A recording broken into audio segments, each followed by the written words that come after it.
आज भारतीय राष्ट्रीय कांग्रेस के 2024 के लोकसभा चुनाव का घोषणा पत्र जारी किया जा रहा है। इस मौके पर मैं आप सभी का स्वागत करते हुए 22 दिसंबर 2023 को जो चिदंबरम जी की अध्यक्षता में 16 सदस्यीय कांग्रेस मैनिफेस्टो कमेटी बनी थी और 19 मार्च को CWC ने इसे मंजूरी दी थी।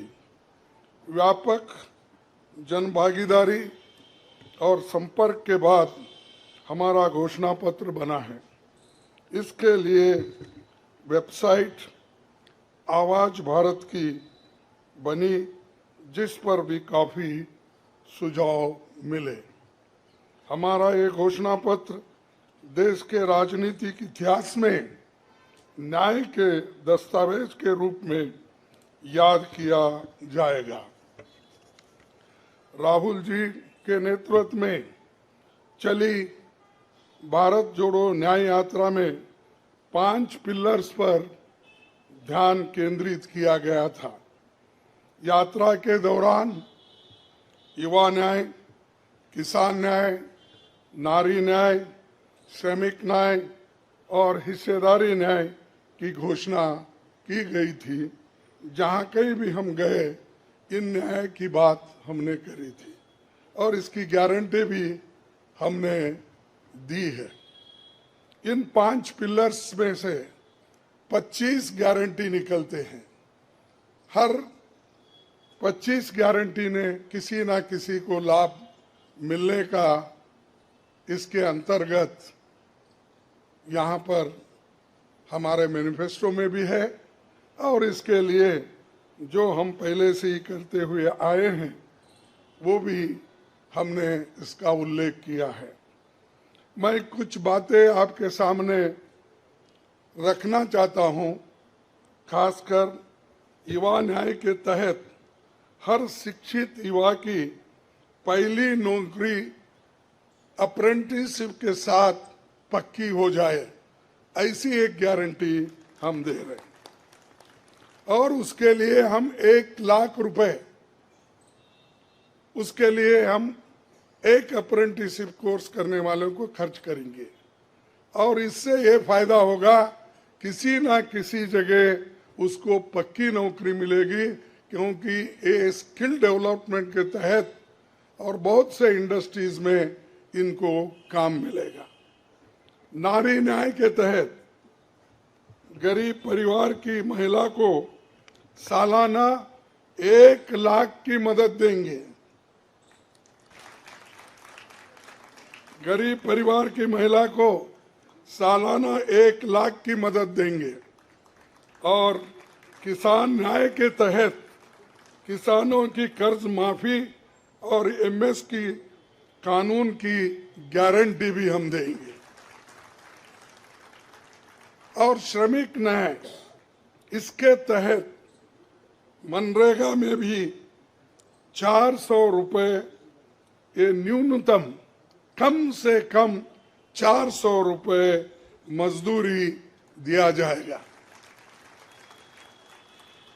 हिस्सेदारी न्याय में सामाजिक आर्थिक समानता के लिए हर व्यक्ति और हर वर्ग की गिनती या जातीय जनगणना होगी, जिससे सबको फायदा होगा।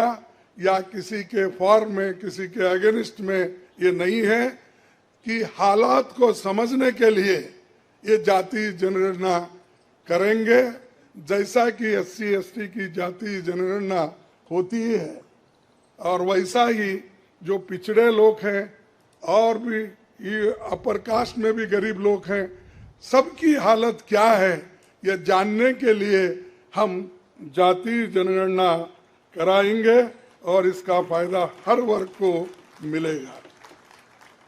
हमारे घोषणा पत्र में संवैधानिक न्याय, कॉन्स्टिट्यूशनल जस्टिस खंड में लोकतंत्र बचाओ, भय से मुक्ति से लेकर मीडिया, न्यायपालिका आजादी, भ्रष्टाचार के खिलाफ मुहिम जैसे मुद्दे, कला संस्कृति जैसे विषय भी है।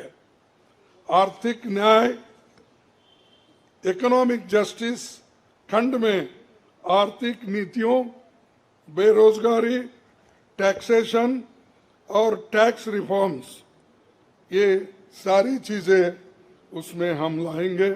इंडस्ट्री और इंफ्रास्ट्रक्चर पर ठोस काम हम करेंगे।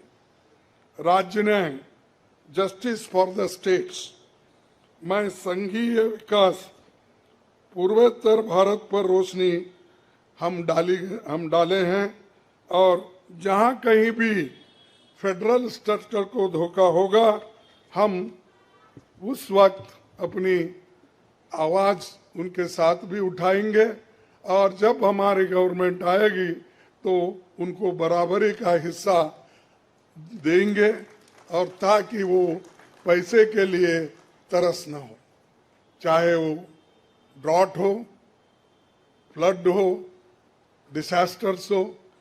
इसके लिए नेचुरल डिसास्टर, इन सब के लिए फेडरल गवर्नमेंट को कानून के तहत जो मदद मिलना चाहिए वो हम जरूर उनको दिलाएंगे।